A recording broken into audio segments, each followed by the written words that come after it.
Donc, bonjour. Comme je l'ai annoncé tout à l'heure, on va démarrer par respect à ceux qui se sont connectés à temps. Donc, je vous remercie pour l'intérêt que vous accordez à ce webinaire d'information qu'organise G2P International. Et pour votre information, je vous informe que ce webinaire est enregistré. C'est pour pouvoir le partager après avec d'autres qui n'ont pas eu l'opportunité de se connecter ou qui ont été très occupés à faire d'autres activités. Donc, pour ce webinaire, il est question de donner un certain nombre d'informations pratiques pour ceux qui sont intéressés à renforcer leur expertise en matière de formulation de requêtes de financement FEM. C'est une initiative de GDP International qui est un cabinet de consulting international dirigé par Salou Gaindoy, moi-même, et qui fournit des services en mobilisation de ressources financières, notamment les finances vertes. Pour l'information, je suis environnementaliste de formation, un ancien du PNUD-FEM, un ancien de la BOAD, un ancien de la BAD, un ancien de l'USAID et de la NASA. Vous pourrez consulter mon profil. Vous pourrez voir mon background en consultant mon profil sur LinkedIn. Pour ce qui nous rassemble aujourd'hui, c'est un peu de discuter, comme je l'ai annoncé un peu plus tôt, à propos de la formulation des requêtes de financement FEM. Et cette initiative vient d'un constat suite à une longue pratique en matière de développement de requêtes FEM. Il a été noté qu'il y a un très grand besoin en termes de renforcement de capacité, surtout en ce qui concerne les experts francophones, puisque la langue de travail étant l'anglais, c'est une grande limite pour les experts. Et face à cela, pour les questions de formulation de projets FEM, les gens perçoivent que c'est très complexe. C'est une complexité, je dirais, apparente pour les initiés, même si il y a un certain nombre d'informations à avoir pour une plus grande lisibilité. Donc, à l'issue de cette formation, vous verrez que la formulation des projets FEM est moins complexe qu'elle n'y paraît. Le deuxième point, c'est que la formulation des requêtes FEM, en plus d'avoir un background en environnement, en gestion des projets, requiert quand même une formation assez spécifique. Et le problème actuellement, c'est qu'il n'y a pas d'école. Il n'y a pas d'institut où on forme à ce type de formulation de projet. Et donc, GDP est la toute première institution privée qui fait ces formations de sorte à doter d'expertise réelle ceux qui voudraient se spécialiser dans ce domaine. Et il faut également retenir à l'issue de cette formation que avoir une expertise FEM est vraiment un investissement rentable. Je parle par expérience. Et pas seulement à titre individuel, mais tous les dépositaires d'enjeux, à commencer par les agences d'exécution des FEM, les consultants, aussi bien les cabinets que les individus, ont réellement intérêt à investir dans les formations en gestion des projets FEM, puisqu'il y a un retour sur investissement garanti, puisque le FEM est l'une des rares structures quand même qui finance la formulation des projets et donne des overhead, des frais de gestion aux institutions accréditées du FEM. Et on le verra en détail à l'intérieur, mais retenez simplement qu'investir dans l'expertise de formulation des projets FEM est un investissement rentable. Last but not least, G2P, comme je vous l'annonçais, est l'une des rares structures qui fournit des services spécifiques en matière de gestion de portefeuille FEM. Donc là, c'est euh, pour présenter ce que nous allons faire. Et donc, pour le premier point, nous allons parler du FEM. Il faut surtout retenir que le FEM est le principal instrument financier des accords multilatéraux sur l'environnement. C'est l'un des plus grands fonds et un fonds pérenne qui est hébergé à Washington à la Banque mondiale et qui fournit vraiment des financements substantiels dans beaucoup de domaines de l'environnement. Je vais les citer, le FEMA 5, domaine d'intervention, je vais les citer tout à l'heure. Mais pour comprendre le FEM, nous allons un peu expliquer les concepts clés, comment le FEM est organisé et comment accéder aux ressources, mais également quels sont les intérêts que les principales parties prenantes ont à intégrer, à travailler avec le FEM. Et là, je vais juste vous donner peut-être les éléments qui aident à la formulation du projet et bien sûr, toutes les ressources nécessaires pour vous permettre d'approfondir vos connaissances à ce sujet-là. Donc, il faut retenir que le concept clé principal du FEM tient à un seul mot, à une seule phrase, bénéfice pour l'environnement mondial. Il parle de Global Environment Benefits. Et ça résume vraiment toute la philosophie, toute l'approche du FEM, sa structuration, son mode d'intervention et tout, parce que son objectif est de donner des financements additionnels, incremental financing, pour financer les surcoûts liés à la protection des questions environnementales d'intérêt mondial. Et ça, c'est extrêmement important, parce que quand on le comprend comme ça, on a une lisibilité beaucoup plus claire.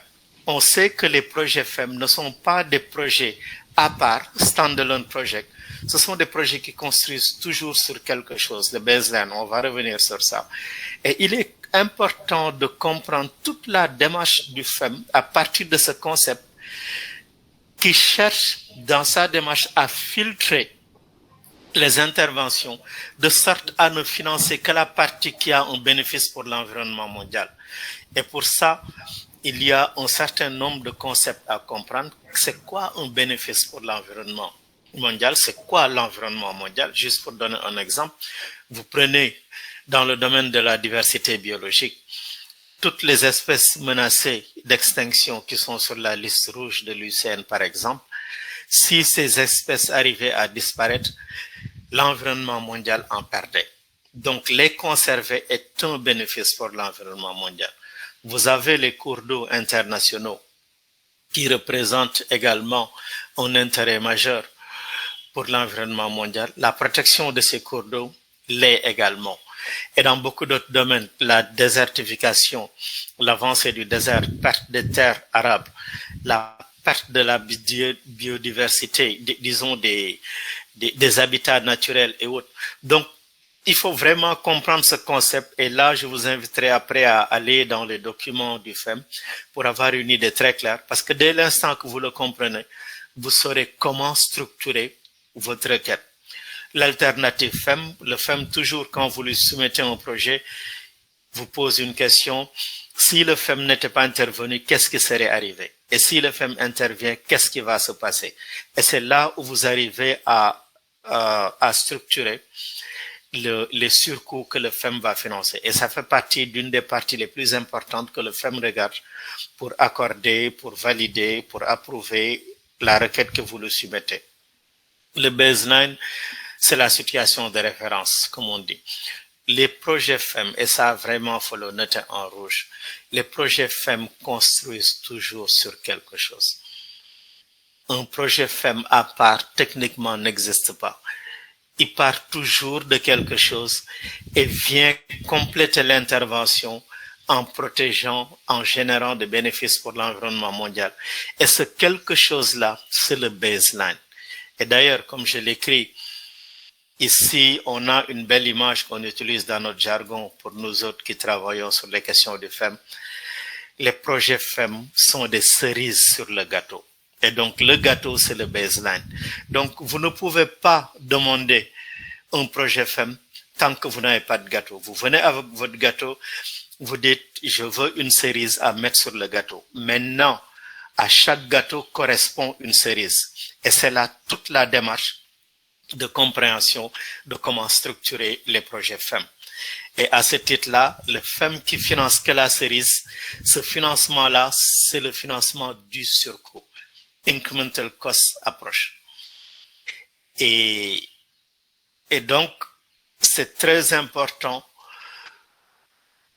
de savoir identifier les activités qui feront l'objet de surcoût. Donc, pour parler simple, il faut vraiment comprendre combien coûte sa cerise. Et à ce titre-là, associé au baseline, pour venir au FEM, comme j'ai dit, vous venez avec votre gâteau, et votre gâteau, vous le valorisez en termes de cofinancement. Donc, pour comprendre de façon générale le FEM, et j'aime bien cette image, c'est la cerise sur le gâteau. Les financements FEM, ce sont les cerises, et il faut venir avec des gâteaux. Ce gâteau, vous le valorisez en termes de cofinancement. Et donc, ce sont des concepts très importants du FEM qu'il faut vraiment maîtriser. Il y a toute une documentation pour cela. Et pour ça, je vous invite, je vous l'indiquerai après dans les slides qui viennent, où est-ce que vous pourrez trouver l'information pour pouvoir bien comprendre le concept de bénéfice pour l'environnement mondial, des alternatives FEM, de baseline, comment évaluer le baseline pour le transformer en cofinancement et surtout comment calculer le financement du surcoût qui renvoie à la cerise, le incremental cost. Donc, il est extrêmement important de comprendre ce concept de FEM qui est structuré autour de bénéfices pour l'environnement mondial. Chaque fois que vous avez un projet, chaque fois que vous voulez faire un projet FEM, la première question que vous devez poser, est-ce que ce que je suis en train de vouloir faire financer par le FEM génère un bénéfice pour l'environnement mondial? Donc, le concept de Global Environment Benefits, le concept de bénéfice pour l'environnement mondial, est un concept clé à creuser et à comprendre. Et en ce moment-là, vous aurez dégrossi le problème du financement FEM de moitié. Et le FEM, dans sa stratégie, est déroulé par phase, par cycle. Actuellement, nous sommes au 7e cycle, c'est le FEM 7 ou le GEF 7. Le GEF, c'est le Global Environment Benefit, c'est l'anglais de FEM. On est au 7e FEM, à la 7e phase, qui va de juillet en juin 2022. Donc, c'est l'année prochaine, en juin, que le FEM prend fin et qu'une autre phase du FEM, le FEM 8, le GEF 8, va commencer de juillet 2022 à 2026.